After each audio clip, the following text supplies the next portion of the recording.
Handloom saris అనగానే గుర్తుకొచ్చేవి Savitri handlooms. ఇప్పుడు జూబ్లీహిల్స్ లో గొప్ప ప్రారంభం. నమస్తే, నేను Keshav. Welcome to Suman TV. ఆంధ్రప్రదేశ్లో సామాన్యుడికి గుండె కోత మిగులుస్తోంది భారీ వర్షం.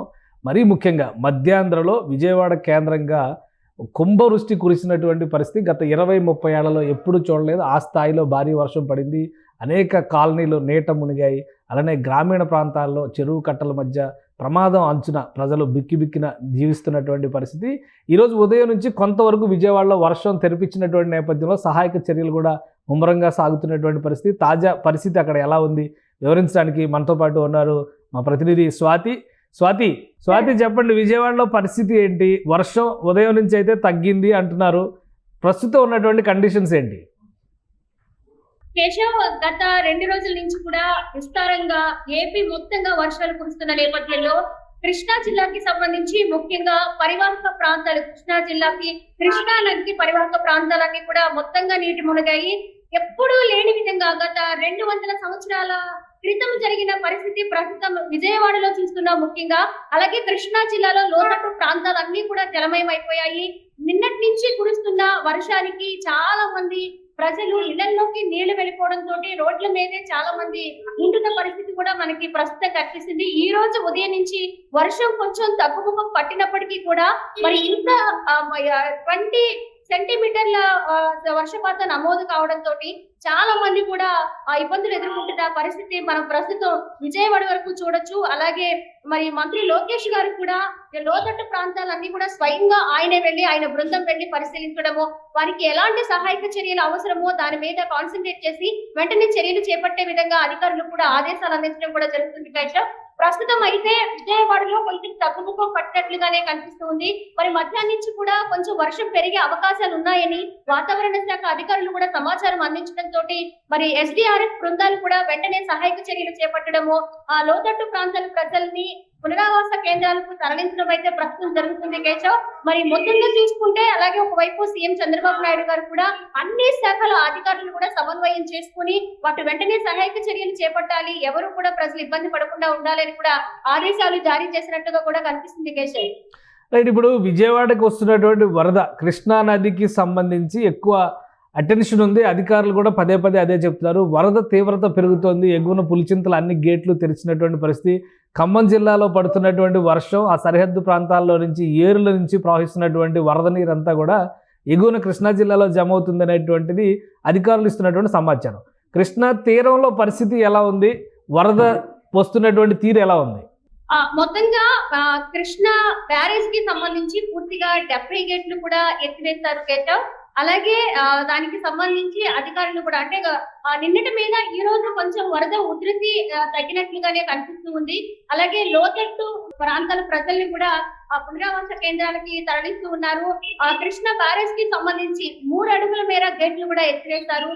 2 లక్షల క్యూసెక్ల నీటి ప్రవాహం అయితే ప్రస్తుతం కృష్ణా బ్యారేజ్ మీద ప్రవహిస్తూ ఉంది. అలాగే ఒకవైపు మనకి ఫాల్ కి సంబంధించిన గేట్లు కూడా ఎత్తేయడం, అధికారులు ఎప్పటికప్పుడు అక్కడ ఏమి ఘటనలు జరగకుండా కూడా జాగ్రత్తలు తీసుకుంటున్న పరిస్థితి కూడా ప్రజెంట్ కనిపిస్తుంది. కేశవ్, సో ఇప్పుడు మృతులకి సంబంధించి కొండ చర్యలు విడిగిపడినటువంటి నేపథ్యంలో నిన్న ఉదయం నుంచి అక్కడ సహాయక చర్యలు జరుగుతున్నాయి. దాదాపు 8 మంది చనిపోయారని సమాచారం వచ్చింది. ప్రాణ నష్టం విషయంలో ముఖ్యమంత్రి చాలా సీరియస్గా ఉన్నారు. ఎక్కడా కూడా ఆస్తి నష్టం జరిగినా పర్లేదు కానీ ప్రాణ నష్టం జరగకుండా జాగ్రత్తలు తీసుకోవాలనేటువంటిది ఆదేశాలు కూడా జారీ చేశారు. సో దీనిపైన ప్రజెంట్ అప్డేట్ ఏంటి? మిగతా ముంపు బాధిత ప్రాంతాలు కానీ వరదలో చిక్కుకున్నటువంటి ప్రజలను కాపాడేటువంటి విషయంలో కానీ యంత్రాంగం ఎలా రెస్పాండ్ అవుతుంది? అలానే మధ్యాహ్నం తర్వాత భారీ వర్షం ఉంది అనేటువంటి సంకేతాలు ఉన్నాయి. ఈ లోపు ఈ రెస్క్యూ వర్క్స్ అన్ని కంప్లీట్ అవడానికి అవకాశం ఉందా?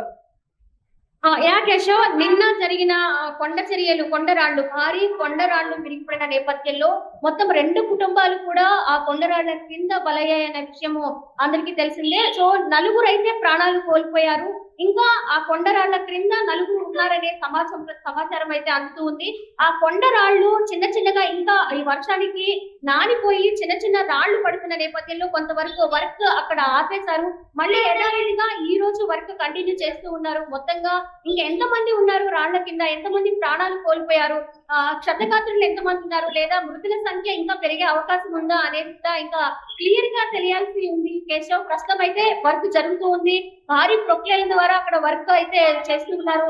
ఇంకా నిన్న జరిగిన వర్షానికి అలాగే ఈ రోజు కొంచెం వర్షం తగ్గినప్పటికీ కూడా మీరన్నట్లుగా మధ్యాహ్నానికి వర్ష ఉధృతి పెరుగుతుంది అనే సమాచారంతో, వాతావరణం ఇచ్చిన సమాచారంతో సీఎం చంద్రబాబు నాయుడు గారు కూడా మరి సహాయక చర్యలు ముమ్మరంగా జరగాలని, ఎస్డీఆర్ఎఫ్ బృందాలని ఇంకొంతమందిని పెంచి కూడా సహాయక చర్యలు చేపట్టాలని కూడా ఆదేశాలు జారీ చేశారు. మరి నిన్న జరిగిన కొండచర్యల ప్రమాదంలో మృతి చెందిన వారికి ఎక్స్గ్రేషియా 5 లక్షల వరకు ఎక్స్గ్రేషియా ప్రకటించడం ప్రభుత్వం అయితే జరిగింది కేశవ్. మొత్తంగా మృతుల సంఖ్య ఎంత అనేది ఇంతవరకు అయితే క్లారిటీ రాలేదు. ఇక వర్షం నేపథ్యంలో, వర్ష బీభత్స నేపథ్యంలో లోతట్టు ప్రాంతాలన్నిటికీ కూడా అధికారులు కావచ్చు, 5 శాఖల అధికారులు కూడా సమన్వయంగా పనిచేస్తూ ఉన్నారు. వాళ్ళందరూ కూడా ఎక్కడా లేట్ చేయకుండా వెంటనే లోతట్టు ప్రాంతాల ప్రజలందరినీ కూడా పునరావాస కేంద్రాలకి తరలించాలని చంద్రబాబు నాయుడు గారు ఇచ్చిన ఆదేశాల మేరకు చాలా స్పీడ్ గా అయితే వర్క్ జరుగుతుంది. మరి వర్ష బీభత్సం పెరిగే లోపు వీళ్ళందరినీ కూడా పునరావాస కేంద్రాలకు తరలించే అవకాశం అయితే ఖచ్చితంగా ఉంది కేశవ్. హైవేల పరిస్థితి ఏంటి స్వాతి? ఎందుకంటే విజయవాడ అనగానే అదొక junction point, Calcutta Chennai highway కావచ్చు, ఇటు హైదరాబాద్ విజయవాడ హైవే, ఇవన్నీ కూడా నిన్నంతా నీట మునిగినాయి. అవి కూడా వరద బాధిత ప్రాంతాల్లో చిక్కుకున్నటువంటి పరిస్థితి, ట్రాఫిక్ కూడా పెద్ద ఎత్తున అక్కడ స్తంభించిపోయింది. ఇప్పుడు అదంతా క్లియరెన్స్ అయినట్టేనా? అక్కడ ఇంకా ఏమైనా ఇబ్బందులు ఉన్నాయా?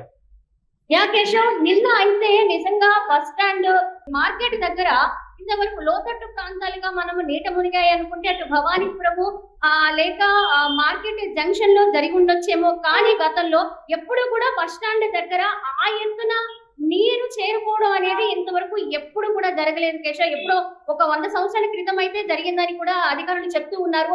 మరి పూర్తిగా బస్సుల్లో కానివ్వండి, లారీల్లో కానివ్వండి, పూర్తిగా ఇంజిన్లకు వాటర్ వెళ్ళిపోవడంతో కొంత ట్రాఫిక్ జాము, వెహికల్స్ అక్కడ స్టాప్ అయిపోవడము, వాటర్ ఇక్కడ వరకు అంటే ఒక నడుములు పై వరకు కూడా వాటర్ చేరుకున్న పరిస్థితి నిన్న కనిపించింది. ఈ రోజు కొంత వాటర్ తగ్గింది తప్ప ట్రాఫిక్ క్లియరెన్స్ అనేది ఇంకా జరగలేదు కేశవ్. జరగడానికి ఇంకా 2-3 గంటల సమయం పట్టే అవకాశం ఉందని అధికారులు కూడా చెప్తూ ఉన్నారు.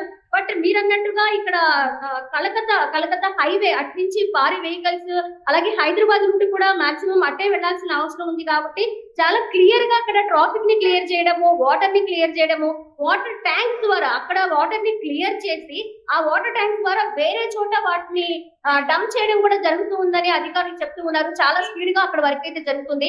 ప్రస్తుతం అయితే ఇంకొంత వాటర్ అక్కడ ఉంది, ట్రాఫిక్ క్లియరెన్స్ పూర్తిగా అయితే జరగలేదు కేశవ్. ఈ రోజు మధ్యాహ్నానికి ఆ ట్రాఫిక్ కష్టాలు తీరడము ప్లస్ వాటర్ ని కూడా పూర్తిగా క్లియర్ చేయడము, అక్కడ ఏదైతే ఉందో డ్రైనేజ్ ప్రాబ్లమ్ దాన్ని కూడా త్వరితగతిన క్లియర్ చేయాలని అధికారులు ఆదేశించడంతో ఆ పనులు కూడా ఒకవైపు చాలా స్పీడ్ గా జరుగుతున్నాయి కేశవ్.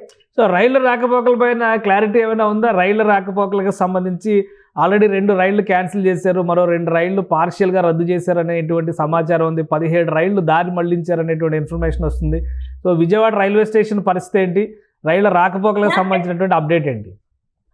కేశవ్, రైల్వే స్టేషన్ కి సంబంధించి పూర్తిగా 5 రైళ్లు రద్దు చేసినట్లుగా మనకి ప్రస్తుతం సమాచారం అందుతుంది. మొత్తంగా 20 రైళ్లని దారి మళ్లించినట్టుగా కూడా మనకి సమాచారం అందుతుంది. రైల్వే స్టేషన్ లో దగ్గరికి కొద్దిగా కొంచెం వరకు కూడా వాటర్ నిలుకుండడంతో 2వ తారీఖు వరకు అంటే రేపటి వరకు కూడా రైలుని రద్దు చేస్తున్నట్లుగా రైల్వే శాఖ అధికారులు కూడా మనకి సమాచారం అందుతుంది. పూర్తి వివరాలు మరి ఈ రోజు సాయంత్రానికి, ఎందుకంటే వర్షం ఈ రోజు మధ్యాహ్నానికి కాస్త పెరిగే అవకాశం ఉండడంతో మరి దానికి సంబంధించిన కూడా ఈ రోజు సాయంత్రానికల్లా పూర్తిగా రైల్వే శాఖ నుంచి మనకు అందే అవకాశం ఉంది కేశవ్.